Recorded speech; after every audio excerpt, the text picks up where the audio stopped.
afofo nso anya show ni bi na omatimi ahwe now triple M and over the weekend league ebe shasian because whenever you hear say community shield abanawe bia no the league na the next and Friday they say the English Premier League and the other leagues ebe bounce back the major leagues around Europe from next week Friday leagues ni na bounce back na bibia come first of all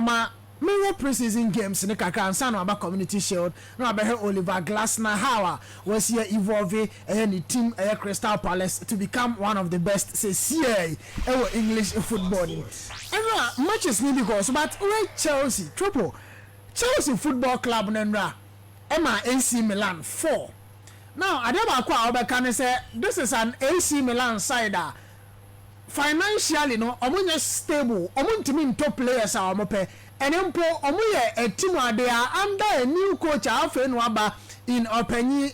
Allegri although Allegri aba Milan abeye adwuma ni bida but this is the second coming oba under a new project oba be shede ama AC Milan boboko Milan said Niska enti obaji Luka Modric from Real Madrid no ordinaba players are more turning na players I could see say Tijani Reinders kwa o ma Bashiri nye player o ko fande free club Brugge so me replace Tijani Reinders but sika ni wonom tiano game o money Chelsea boy no you could clearly see say Chelsea says here in Madike can say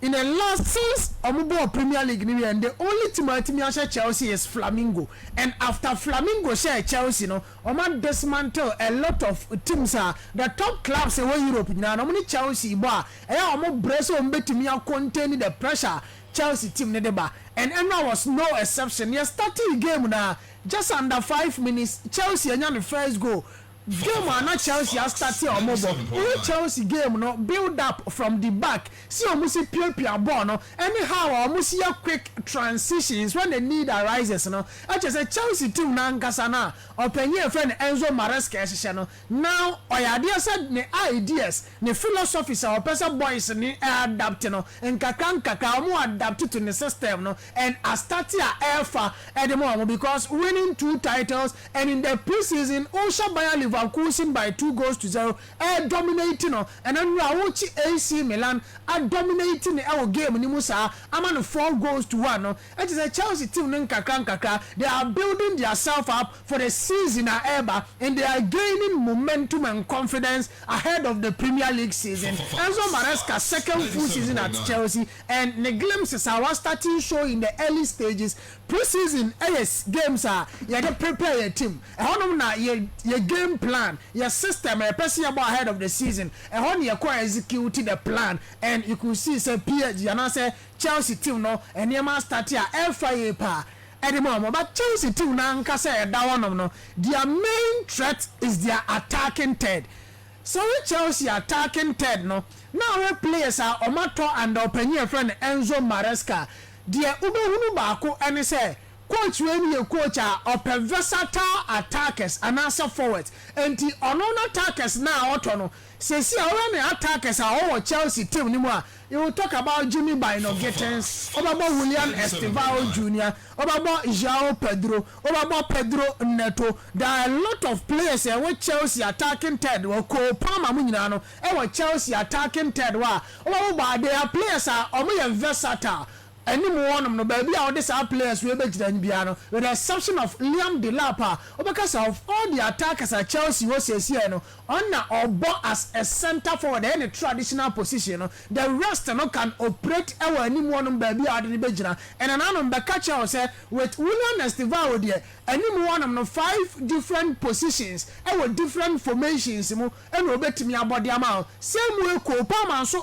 found that option say obet me about one offensive midfielder wabra ojira on number 9 and again obet me operate from the right wing and so the amount and the Chelsea team na nkasa quality omo mani mu any depth any versatility o mani mu no ade a ebu omo ye pa enti whenever say Jimmy Bano Gittins any Pedro Neto na start yenra last game against Leverkusen it was William Estevao Junior and Pedro Neto nebo alongside Joao Pedro and Joao Pedro bibi the Chelsea supporters no that was something and not Chelsea supporter bia and that team ni na be ready free number 9 honum because say we number 9 the team ni expect dey free nyina ni say obey clinical up front what team the boss ni pia gunet e dia momo but Nico dey no about chances ni bebrebe tugu since Joao Pedro joining team no what try mo bia unu say ampa although o say 10 goals last season for Brighton na no odeba but o joining Chelsea team no why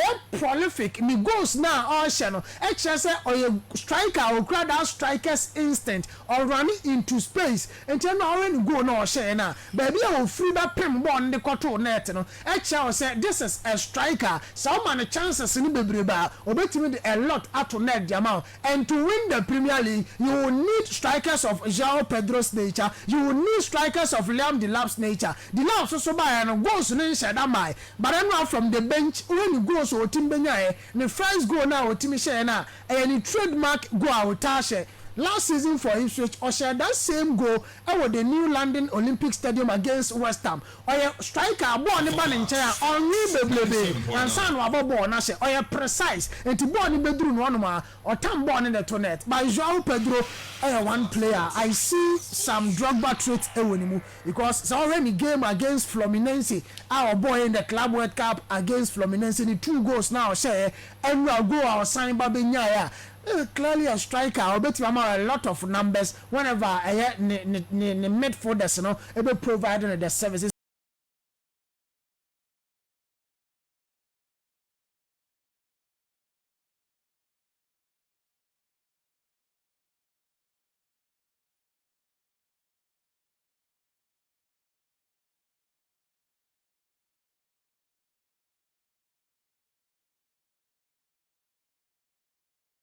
Chelsea after missing Drogba am going for a lot of strikers they about Lukaku or Kono asen ba omuntimi nya bibia Alvaro Morata mu nyina ba na o masen akọ omu nya bibia mfamfi omu but Joao Pedro from Brighton to Chelsea and they was starting a show di kire obia no I know say he will become one of the best strikers Chelsea betimi enya in the system and it's a fine team opinion Enzo Maresca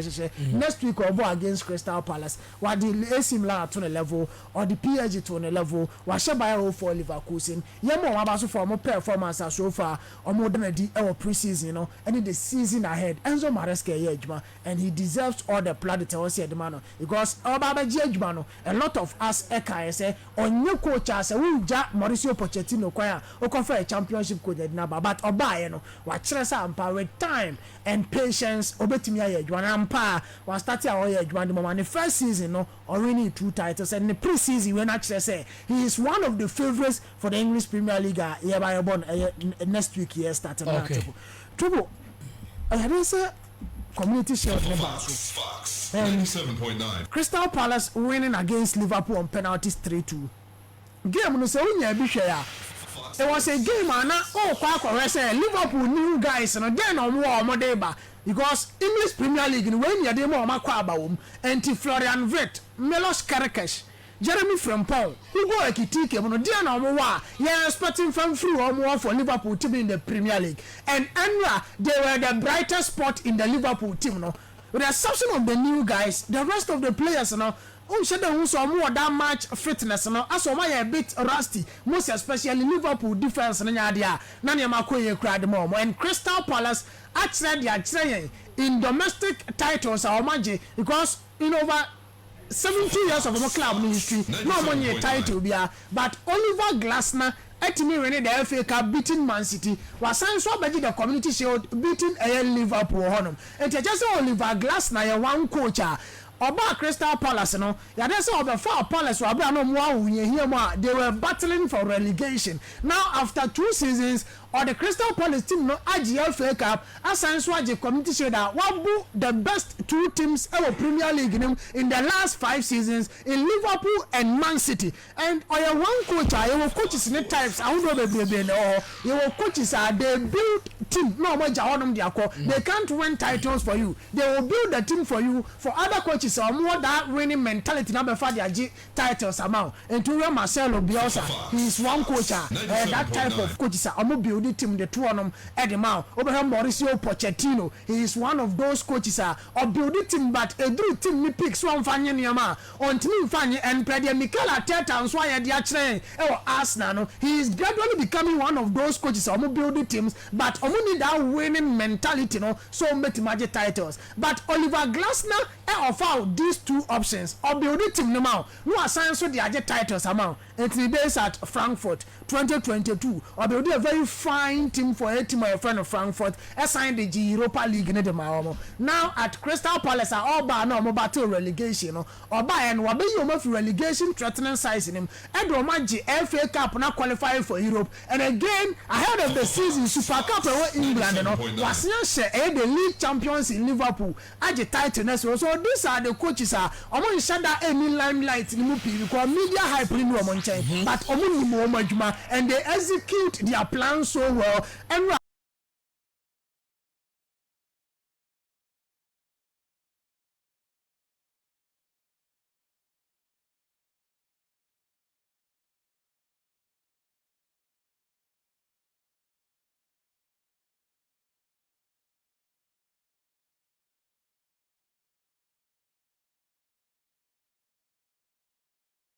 formation now no bona nominal say cause a nominal players ni na park no so no obeka say obo 3-4-2-1 but a 5-4-1 and na obo o make sure say obo parking next no I in midfield ne pampe so that Eza will lead the transition because of the skill set and the abilities are then Jean-Philippe Mateta there one of those number 9s they be about the pampe taking no jao born by or the battle there so and now Palace execute your plan so well and once the sun is starting 11 against City FA Cup the same starting 11 and what they buy every boy against Liverpool in the FA Cup and you're more penny for Oliver Glasner so Wembley hodi yes hodi waje boso ese na slot oni Wembley match bo and as not a Mohamed Salah Wembley who now because not in League Cup went me and I went me then Salah also call Wembley and the ball still I who penalty maybe a Salah ball ko you enti yamo Oliver Glasner baso na yan kanche Mikel Arteta say meaning say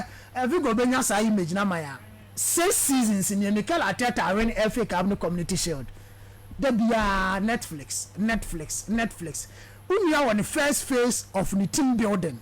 obi are building the team but Oliver Glasner on the first phase of the team building when you 2 titles we are the 6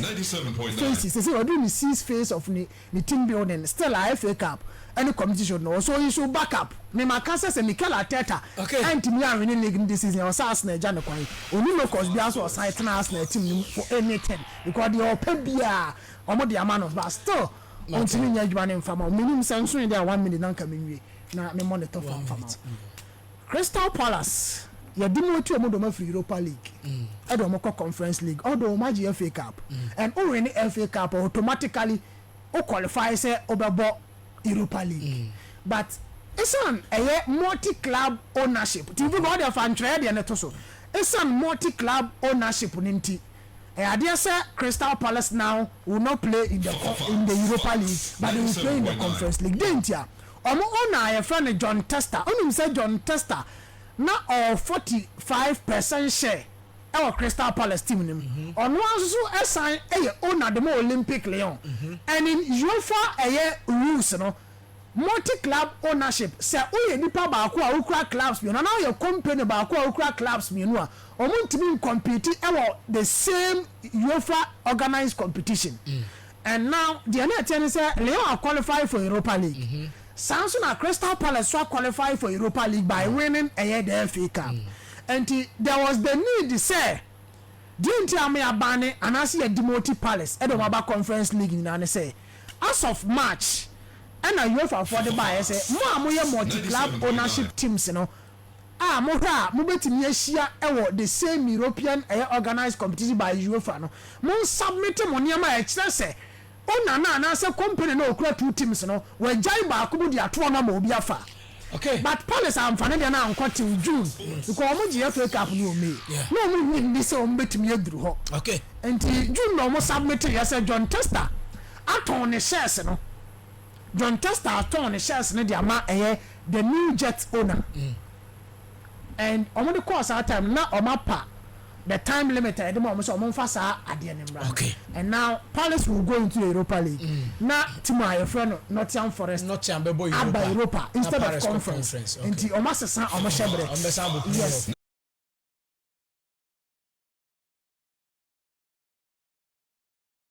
Yes, and cars regulations and yam omo gina so di bu asem no editia Crystal Palace. Okay. And the screens no so no. Who is Evangelos Marinakis? No so 18 Olympiacos. Yeah. And Nottingham Forest ya ne dia.